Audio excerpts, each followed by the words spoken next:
ওদের বিশেষ বিশেষ ক্ষমতা ছিল। নাইলা ছিল জলরঙা নীল পরী, সমুদ্রের গভীর থেকে উঠে আসতে পারত আর ঘন্টার পর ঘন্টা বাইরে থাকতে পারত। মেরিনা ছিল ঢেউয়ের মতো চুল, ও গান গেয়ে গেয়ে মাছেদের জড়ো করতে পারত। সিলভা ছিল রূপালি চুলের, বুদ্ধিমতী, অনেক শান্ত একটা জলপরী। আরিশা ছিল ঝর্ণার নিচে বাস করা চঞ্চল এক জলপরী। অন্যদিকে তালিয়া ছিল সবচেয়ে বুদ্ধিমতী আর শক্তিশালী। অনেক সাহস ছিল ওর, সাগরের ঝড় ও মুহূর্তের মধ্যে নিয়ন্ত্রণ করে ফেলতে পারত। নাইলা, মেরিনা, সিলভা, আরিশা ও তালিয়া তাদের মায়ের এমন আক্রমণে আহত হওয়ার ব্যাপারে অনেক বেশি চিন্তিত হয়ে পড়ে। এখন কি করব বোন? আমাদের মাকে যে উদ্ধার করতে যেতেই হবে, কিন্তু পৃথিবীতে কি আমরা কি পারবো আমাদের মাকে উদ্ধার করতে? আমাদের মায়ের কাছ থেকে যে জলপরীর জাদুর হার ওই ডাইনিরা কেড়ে নিয়েছে, ওই জাদুর হার না পেলে যে মাকে আমরা মুক্ত করতে পারবো না। কি করব কিছুই তো বুঝতে পারছি না। 5 জলপরী বোন নাইলা, মেরিনা, সিলভা, আরিশা ও তালিয়া চিন্তায় পড়ে গেল। বন্ধুরা, তোমরা যারা যারা গল্প দেখছো তোমাদের নামও কমেন্টে লিখে ফেলো, আমরা নেক্সট গল্পে তোমাদের নাম ব্যবহার করব। তখন জলপরী নাইলা বলল, আমি তো পৃথিবীতে অনেকক্ষণ থাকতে পারি। এমন কেমন হয় যদি আমি আমার শক্তি তোমাদের মাঝেও দিয়ে দিই আর আমরা মানুষের ছদ্মবেশে পৃথিবীতে যাই, ওই 3 ডাইনি বোনের থেকে আমাদের মাকে উদ্ধার করে নিয়ে আসি। চলো না, আমরা পৃথিবী থেকেই আমাদের মাকে উদ্ধার করে নিয়ে আসি। হ্যাঁ হ্যাঁ বোন, আমরা রাজি, আমরা পৃথিবীতে যাব। তখন 5 জলপরী বোন পৃথিবীতে উঠে আসলো। তখন ওরা যখন ওদের পৃথিবীতে আসার পর জলপরী রূপ বদল করছিল, তখন ওদেরকে দেখে নেয় একটা ছোট্ট বাচ্চা মেয়ে। সে ভয় পেয়ে চিৎকার করতে থাকে, বাঁচাও বাঁচাও, জলপরী, মাছের মতো লেজ, আমাদেরকে মেরে ফেলবে, বাঁচাও। তাড়াতাড়ি করো বোন, আমাদের লেজ তাড়াতাড়ি মানুষের পায়ে রূপান্তর করতে হবে, নয়তো আমাদেরকে মানুষজন চিনে ফেলবে আর বন্দি করে ফেলবে মায়ের মতো। তারপর ওরা জাদু মন্ত্র উচ্চারণ করলো আর ওরা সাধারণ মানুষের মতো হয়ে গেল আর মানুষের মাঝে মিশে গেল। তখন গ্রামবাসী জড়ো হয়ে জলপরীদেরকে খুঁজছিল, কিন্তু ওরাও মানুষের মতো মিশে যাওয়ায় কেউ আর জলপরী খুঁজে পেল না। কোথায় জলপরী দেখেছো? আশেপাশে তো কাউকে দেখতে পাচ্ছি না। আরে, তোমরা কোথা থেকে এসেছো মেয়ে? আমরা অন্য গ্রাম থেকে এসেছি, এখানে ঘুরে বেড়াচ্ছিলাম। আচ্ছা আচ্ছা, ঘুরে বেড়াও। আমাদের গ্রামের যা অবস্থা, বৃষ্টি হয় না, আমাদের তো না খেয়ে মরতে হয়। এখানে কি আর ঘুরে বেড়ানোর মতো কিছু আছে? আপনাদের বুঝি অনেক কষ্ট, বৃষ্টি হয় না, দেখবেন সব ঠিক হয়ে যাবে। গ্রামবাসী যার যার বাড়ি ফিরে গেলে ওরা 5 জলপরী বোন বলল, আমরা এখানে আমাদের মাকে উদ্ধার করতে এসেছি, কিন্তু এই গ্রামবাসীদের ওপরও আমাদের কিছু কর্তব্য আছে। চলো বোন, আমরা এখন এই গ্রামবাসীদের উপকার করি। আমরা আমাদের জাদু দিয়ে বৃষ্টি নামাই, তাহলে তাদের ফসলের জমিতে পানি পাবে আর ফসল ভালো হলে তাদের আর কষ্ট থাকবে না। তারপর 5 জলপরী বোন তাদের জাদু করতে লাগলো আর সঙ্গে সঙ্গে আকাশে মেঘের গর্জন শোনা গেল। বৃষ্টি নেমে এলো মাটিতে। সবাই গ্রামের মানুষজন বৃষ্টিতে খুশিতে নাচতে লাগলো। জমিগুলো পানি পেল আর সবাই কৃষকেরা কাজে লেগে পড়লো। তাদের সবার মনে আনন্দ ছিল। 5 জলপরী বোন বলল, আমরা তো গ্রামবাসীর উপকার করে ফেলেছি, এবার আমাদের আসল উদ্দেশ্যে এগিয়ে যেতে হবে। চলো আমরা ডাইনির গুহায় যাই, তবে ছদ্মবেশী। তখন ওদের মধ্য থেকে জলপরী মেরিনা একটা বুড়িমার রূপ ধারণ করলো আর ডাইনিদের গুহায় প্রবেশ করে বলতে লাগলো, এই যে ডাইনি বাচ্চারা, তোমরা যে তপস্যা করেছো, এই তপস্যা করে তোমাদের লাভ কি হবে? তোমরা 3 জন এই কুৎসিত চেহারা নিয়ে কখনো বিয়ে তো করতে পারবে না, আর যদি বিয়েই না করতে পারো, এই সৌন্দর্য না দেখাতে পারো, তাহলে তো শক্তি দিয়ে কোনো লাভই নেই, তোমাদের তো বংশবৃদ্ধিও হবে না। আমার কাছে এমন জাদু আছে যা দিয়ে তোমরা যুবতী নারীদের মতো সুন্দর হয়ে যাবে। আমার কাছ থেকে এটা নিতে হলে তোমাদের কাছে যে ওই জলপরী রানীর হার তো আছে, সেটা দিতে হবে। কি বলছেন? আপনি আমাদেরকে সুন্দরী যুবতী বানিয়ে দিতে পারবেন? ঠিক আছে, এই হার আমাদের এমনিও কোনো কাজের না। ওই রানী পরীকে তো আমরা আজকে রাতে এমনিতেই মেরে ফেলবো। দিন, আমাদের সুন্দরী বানিয়ে দিন। তখন জলপরি মেরিনা তার জাদু দিয়ে অল্প কিছু সময়ের জন্য ওই ডাইনিদের বোকা বানাতে সুন্দরী যুবতী বানিয়ে দিল। ডাইনিরা খুশি হয়ে তখন তাকে সেই জলপরীর জাদুর হারটা দিয়ে দিল। হার নিয়ে এসে মেরিনা তাড়াতাড়ি তার মায়ের কাছে নিয়ে গেল বাকি 4 জলপরি বোনকে নিয়ে। মা, আমরা এসেছি, আমরা পেরেছি। এবার তোমাকে আমরা জলপরি রাজ্যে ফিরিয়ে নিয়ে যাব। আহারে, তোমার কি অবস্থা করেছে ওই শয়তান ডাইনিরা! ওরা এর আগেও অনেক জলপরি হত্যা করেছে, ওদেরকে আমরা কিছুতেই ছাড়বো না। তখন ওরা 5 জলপরি বোন হার নিয়ে এসে ওদের মাকে বন্দিশালা থেকে মুক্ত করলো। আর তখনই ইতোমধ্যে ওই 3 ডাইনি বোনের যুবতীর সৌন্দর্য চলে গিয়েছিল। এত বড় ধোঁকা! এই ধোঁকার প্রতিশোধ নিতেই হবে। ওরা যখন পেছন পেছন এলো তখন দেখলো এরা 5 জলপরি বোন মিলেই ওদের মাকে রক্ষা করার জন্য এই ছলনা করেছে। তোদেরকে ছাড়বো না, ছাড়বো না। তখন 3 ডাইনি আর 5 জলপরি ও রানী জলপরির মধ্যে যুদ্ধ শুরু হলো। আর যুদ্ধে তারা সবাই অনেক বেশি মারামারি করলো। গ্রামবাসী এই যুদ্ধে এসে সামিল হলো। আমরা সবাই ভালোর পক্ষে আছি। আমরা বুঝতে পেরেছি আমাদের গ্রামে হঠাৎ করে বৃষ্টি কি করে এলো। এই জলপরীরাই আমাদের সাহায্য করেছে। তারা যেহেতু আমাদের বিপদে আমাদের সাহায্য করেছে, তাদের বিপদেও আমাদের পাশে থাকতে হবে। চলো, আমরা এই ডাইনি বোনেদের উচিত সাজা দেই। তখন যে যার মতো করে ঝাঁপিয়ে পড়লো ওই ডাইনি বোনদের মারার জন্য।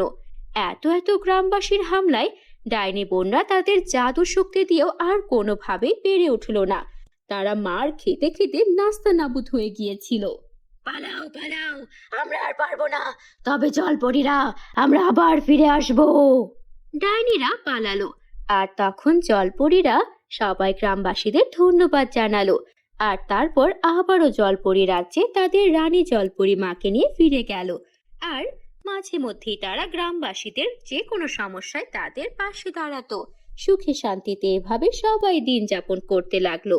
বন্ধুরা, আমাদের চ্যানেলটিতে এখনো সাবস্ক্রাইব না করে থাকলে মজার মজার সব জাদুর গল্প দেখতে এখনই সাবস্ক্রাইব করে ফেলো। Bye bye. থেকে বেরিয়ে আসে একটা রূপার পরী। তখন সিন্ড্রেলা পরী সোনার পরী আর রূপার পরীকে বলে, তোমাদেরকে পৃথিবীতে আনা হয়েছে একটা বিশেষ উদ্দেশ্যে, যেন তোমরা মানুষের মধ্যে কে ভালো কে মন্দ তার তফাৎ বের করো। আর তারপর আমি তাদেরকে পুরস্কৃত করতে পারি অথবা শাস্তি দিতে পারি। ঠিক আছে সিন্ড্রেলা পরী, আপনি যেমনটা বলবেন আমরা তেমনটা করব। তারপর সোনার পরী ও রূপার পরী মিলে তাদের সামনে একটা সোনার রাস্তা আর একটা রূপার রাস্তা প্রকট করে। আর সেই রাস্তা পাহারা দিতে থাকে। আর সিন্ড্রেলা পরী পরীরাজ্যে ফিরে যায়।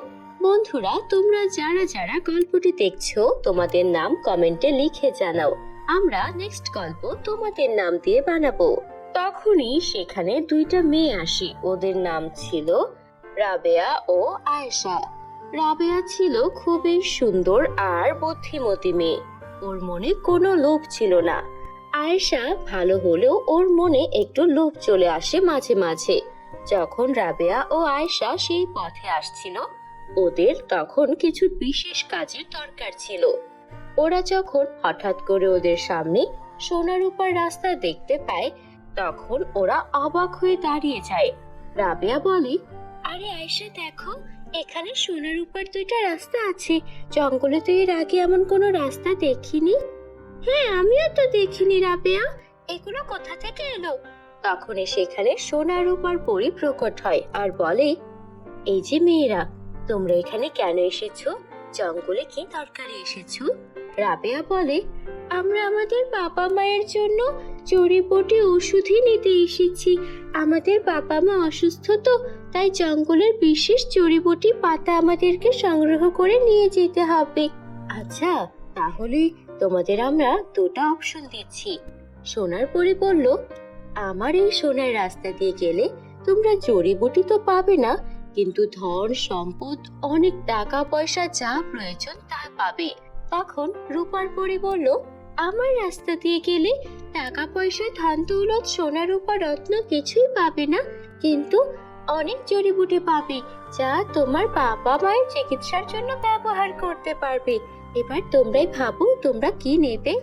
তখন রাবেয়া বলল, আমি তো ভেবেই নিয়েছি আমি জড়িবুটি নিতে এসেছি, আমি আমার বাবা মায়ের জন্য জড়িবুটি নেব। রূপার পরে আপনার রাস্তা দিয়ে গেলে কি আমি সত্যি সত্যি জড়িবুটি পাবো? হ্যাঁ হ্যাঁ, অবশ্যই পাবে। আয়শা বলল, এই রাবেয়া তুই কি বোকাল যে বাবা মায়ের জন্য এখন জড়িবুটি নিতে হবে? এই সুযোগ কেউ হাতছাড়া করে? আমরা সোনার রাস্তা দিয়ে গেলে তো অনেক সোনা পাবো, ধন দৌলত পাবো, আমরা তো অনেক ধনী হয়ে যেতে পারি। শোন, তুই যা ইচ্ছা কর, আমি তো সোনার রাস্তা দিয়ে যাব। আমি গেলাম। তারপর সেখান দিয়ে রাবেয়া রূপার রাস্তায় যেতে থাকে, আর অন্যদিকে আয়েশা সোনার রাস্তা দিয়ে যেতে থাকে। আয়েশা সোনার রাস্তা দিয়ে গিয়ে একটু আগেই দেখে একটা বিশাল সোনার বাড়ি। সেই বাড়ির ভেতরে সোনা রূপা হিরে রত্ন কোনো কিছুরই কমতি ছিল না। তারপর সেগুলো বড় একটা পোটলায় বেঁধে আয়েশা সেখান থেকে বেরিয়ে আসে আর গ্রামে ফিরে যায়। অন্যদিকে রাবেয়া যায় রূপার রাস্তায়, আর সেখানে অনেক জড়িবুটির ঔষধি গাছ দেখতে পায়। গ্রামের মানুষজন অনেক রোগে শোকে আক্রান্ত ছিল। রাবেয়া সবার কথা চিন্তা করে সেখান থেকে অনেক অনেক জড়িবুটি নেয়, আর সেগুলো নিয়ে খুশি মনে গ্রামে ফিরে আসে। বাড়ি এসেই বাবা মায়ের জন্য সেই জড়িবুটির চিকিৎসা শুরু করে। শুধু তাই নয়, গ্রামবাসী যারা যারা অসুস্থ ছিল তাদের সবার জন্য জড়িবুটি নিয়ে আসে, আর তাদের সবাইকে সুস্থ করার জন্য বাড়ি বাড়ি গিয়ে সেই জড়িবুটি দিয়ে আসে। অন্যদিকে আয়েশা ধন সম্পদ সোনা রূপা টাকা পয়সা পেয়ে আর নিজের বাড়িতেই ফিরল না, নিজের জন্য একটা আলিশান বাংলো কিনে নিল। অসুস্থ বাবা মায়ের কথা একদম ভুলে গেল। সেখানে মজা মাস্তি পার্টি আনন্দ সব কিছুতে মেতে উঠল। অন্যদিকে রাবেয়া আয়েশার বাবা মাকেও সেই জড়িবুটি দিয়ে আসলো, আর তাদেরও খুব খেয়াল রাখলো। এইভাবেই দিন কাটছিল। রাবেয়া যখন গ্রামবাসীর জন্য জড়িবুটির দরকার হতো তখন আবারও সেই রূপার রাস্তায় চলে যেত, আর রূপার পরীর অনুমতি নিয়ে সেখান থেকে জড়িবুটি নিয়ে আসতো। অন্যদিকে আয়েশা করত তার উল্টো। আয়েশা ওর 3 বান্ধবীকে এই রাস্তার ব্যাপারে বলে দিল। ওরাও পার্টি করতে আনন্দ করতে খুবই ভালোবাসতো। ওরা তখন পৌঁছে গেল সোনার রাস্তায়। আরে, এই রাস্তার কথাই তো আমাদেরকে আয়েশা বলেছিল, এখান দিয়ে গেলেই আমরা ধন সম্পদের মালিক হয়ে যাব। চল চল আমরা এখান দিয়ে যাই। তারপর ওরা 3 জন সেই রাস্তা দিয়ে বেরিয়ে পড়লো, আর সেখান থেকে ব্যাগ ভর্তি করে সোনা রূপা হিরে নিয়ে আসলো, আর এনে ওরাও অনেক ধনী হয়ে গেল। কিন্তু গ্রামের কোনো মানুষকেই ওরা কোনো প্রকার সাহায্য করলো না। একদিন ওদের বাড়ির সামনে দিয়ে একজন ভিক্ষুক যাচ্ছিল। দেখ দেখ, এই ভিখারিটা আমাদের বাড়ির সামনে দিয়ে যাচ্ছে, কত বড় দুঃসাহস! চল এই ভিখারিটার পা ভেঙে দেই। তখন আয়েশা আর ওর 3 বান্ধবী মিলে সেই ভিখারিটাকে মারতে লাগলো, আর ভিখারিটা অনেক কান্না করছিল। তখনই আকাশ থেকে নেমে এলো সিন্ড্রেলা পরী। থামো তোমরা, তোমাদের লোভ এত বড় পর্যায়ে চলে গিয়েছিল যে তোমরা সোনার রাস্তা দিয়ে বারবার গিয়ে ধন সম্পদের পাহাড় করে ফেলেছো, কিন্তু তোমাদের মনে একটা ভিখিরির জন্য সামান্য মায়া নেই। তোমাদের বাড়ির সামনে দিয়ে গিয়েছে বলে তাকে এভাবে প্রহার করছো। অন্যদিকে রাবেয়াকে দেখো, ওর মনে কোনো লোভ নেই। গ্রামবাসীর জন্য কতবার জড়িবুটি নিয়ে এসেছে, একবারের জন্য সোনার রাস্তা দিয়ে যায়নি। কত অভাব অনটনে দিন পার করেছে, তারপরও বাবা মাকে ভুলে যায়নি। এই যে ধন সম্পদ তোমরা পেয়েছিলে, আরামায়েশ করেছিলে, এই সব কিছু তোমাদের জন্য একটা পরীক্ষা ছিল। এই পরীক্ষায় তোমরা উত্তীর্ণ হতে পারোনি। তোমাদের এই ধন সম্পদ আরামায়েশের জীবন সব আমি এখন কেড়ে নেব। তারপর সিন্ড্রেলা পরী জাদুর কাঠি ঘোরালো।